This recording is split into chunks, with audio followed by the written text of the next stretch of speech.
दोस्तों, यूरोपीय यूनियन ने पिछले महीने जो सैंक्शन भारत की नायरा एनर्जी के ऊपर लगाए थे, अब इसका बड़ा इम्पैक्ट दिखाई दे रहा है और सऊदी और इराक की कंपनियों ने भारत की इस कंपनी को तेल सप्लाई करना बंद कर दिया है। इस खबर के बारे में इस वीडियो में डिटेल में बात करेंगे। इसके अलावा अमेरिका के एक और बड़े यूटर्न के बारे में भी बात करेंगे, जो कि एससीओ समिट के बाद आया है। जो अमेरिका 24 घंटे पहले तक बड़ी बड़ी बातें और भारत के खिलाफ टिप्पणी कर रहा था, अब वही अमेरिका भारत को रिश्ते ना बिगाड़ने की सलाह दे रहा है। दोनों ही खबर काफी इंटरेस्टिंग है, इसीलिए वीडियो को अंत तक जरूर देखिएगा।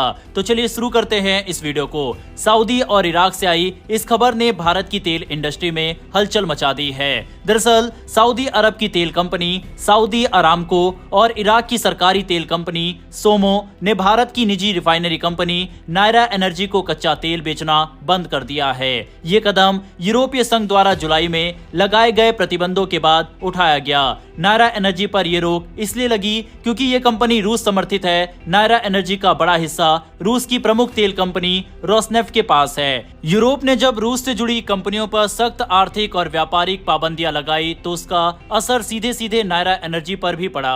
अब हालात यह है कि अगस्त महीने में नायरा एनर्जी ने केवल और केवल रूस से ही कच्चा तेल की सप्लाई ली, यानी सऊदी अरब और इराक से कोई भी तेल की खेप नहीं आई। सामान्य तौर पर नायरा हर महीने लगभग 20 लाख बैरल तेल इराक से और 10 लाख बैरल तेल सऊदी अरब से खरीदती थी, लेकिन अगस्त में इन दोनों देशों से एक भी खेप नहीं आई। इराक और सऊदी की ओर से चुप्पी बनी हुई है। सोमो और नायरा ने इस मामले पर कोई बयान नहीं दिया, जबकि सऊदी अरामको ने साफ तौर पर टिप्पणी करने से इनकार कर दिया। लेकिन सूत्रों के मुताबिक ईयू के प्रतिबंधों की वजह से नायरा को भुगतान करने में दिक्कतें आ रही थी। इसी कारण से इराक की कंपनी सोमो ने सप्लाई रोक दी। आखिरी बार नायरा को इराक से तेल की खेप जुलाई के अंत में मिली थी। एक बड़े जहाज कलियोपी से 29 जुलाई को इराक का बासरा क्रूड तेल वाडिनार पोर्ट पर उतारा गया था।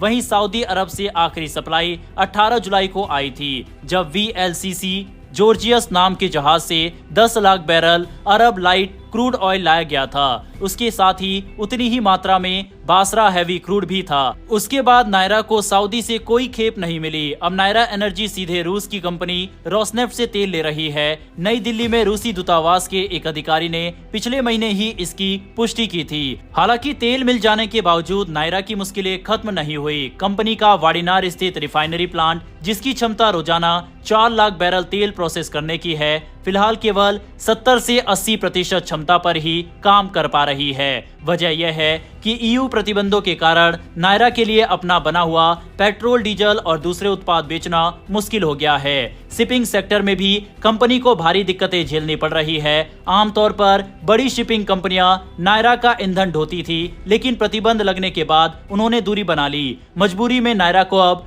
तथाकथित डार्क फ्लीट जहाजों का इस्तेमाल करना पड़ रहा है। यह वो जहाज होते हैं जो अक्सर अंतर्राष्ट्रीय नियमों और पारदर्शिता से बचकर काम करते हैं। इन मुश्किल हालातों के बीच नायरा एनर्जी के मैनेजमेंट में भी बदलाव आया है। जुलाई में कंपनी के CEO ने इस्तीफा दे दिया। इसके बाद पिछले हफ्ते कंपनी ने अजरबैजान की सरकारी तेल कंपनी सोकार के एक वरिष्ठ अधिकारी को नया मुख्य कार्यकारी अधिकारी यानी CEO नियुक्त किया। नायरा एनर्जी भारत की बड़ी निजी रिफाइनरी कंपनियों में से एक है। यह अकेली कंपनी देश की कुल रिफाइनिंग क्षमता का लगभग 8% कंट्रोल करती है। भारत की कुल क्षमता करीब 5.2 मिलियन बैरल प्रतिदिन है। ऐसे में नायरा की परेशानी केवल कंपनी तक सीमित नहीं रहती, बल्कि इसका असर पूरे भारतीय बाजार पर पड़ सकता है। रूस से मिल रही सीधी सप्लाई से नायरा किसी तरह से अपना काम चला पा रही है, लेकिन लगातार बदलते भू राजनीतिक हालात और पश्चिमी देशों की पाबंदियों ने इसके कारोबार को झटका दे दिया है। अगर स्थिति ऐसी ही बनी रही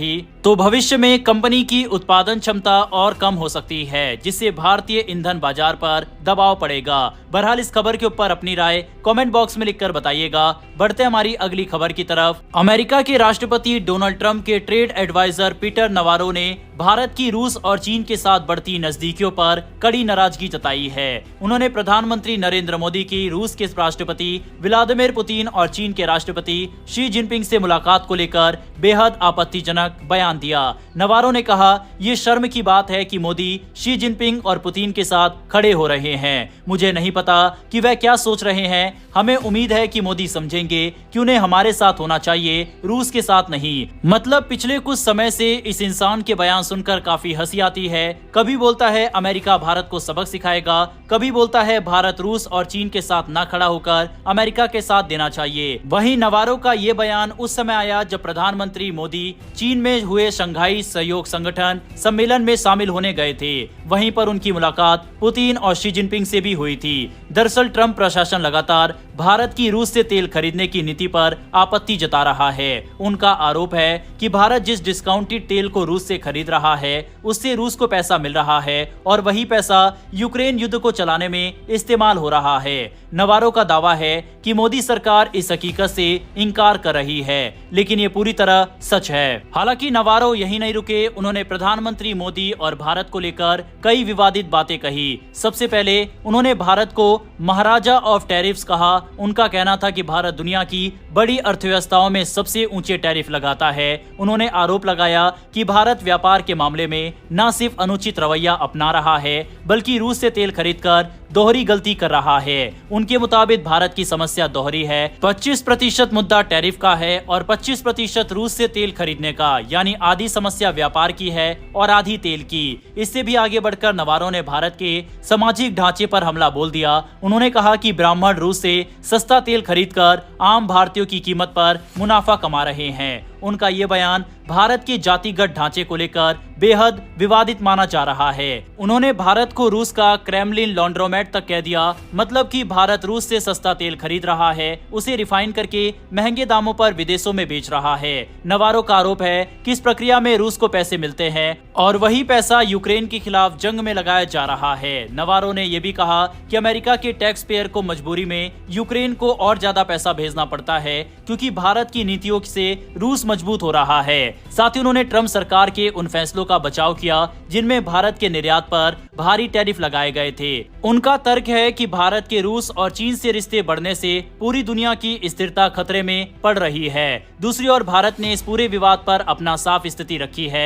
भारत का कहना है कि रूस से तेल खरीदना उसकी मजबूरी है क्योंकि देश में ऊर्जा की कीमतों को काबू में रखना बेहद जरूरी है। अगर रूस से सस्ता तेल न खरीदा जाए तो पेट्रोल और डीजल की कीमतें आसमान छू सकती है, जिसका असर सीधे आम जनता की जेब पर पड़ेगा। इतिहास पर नजर डाले तो भारत पहले कभी रूस से इतना तेल नहीं खरीदता था।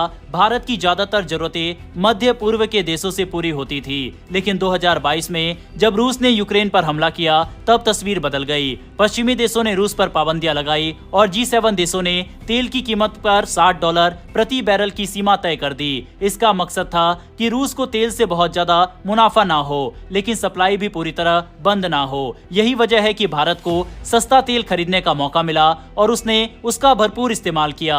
अमेरिकी अधिकारी भी मानते हैं कि भारत द्वारा रूस से डिस्काउंटेड तेल खरीदना उसी मैकेनिज्म का हिस्सा है। अब ट्रंप के इतने करीबी की तरफ से इस तरह के बयान सामने आएंगे तो भारत और अमेरिका के रिश्ते इन फ्यूचर भी सुधरने वाले नहीं है। बहरहाल दोस्तों, इस पूरी खबर पर अपनी राय कमेंट बॉक्स में लिखकर बताइएगा। इन्फॉर्मेशन और वीडियो पसंद आई हो तो वीडियो को लाइक करके हमारी आने वाली डेली ऐसी वीडियो के लिए नीचे दिए गए सब्सक्राइब बटन को प्रेस कर बेल आइकन को जरूर दबा ले। फिर मिलेंगे ऐसी एक नई वीडियो के साथ। धन्यवाद। जय हिंद, जय भारत।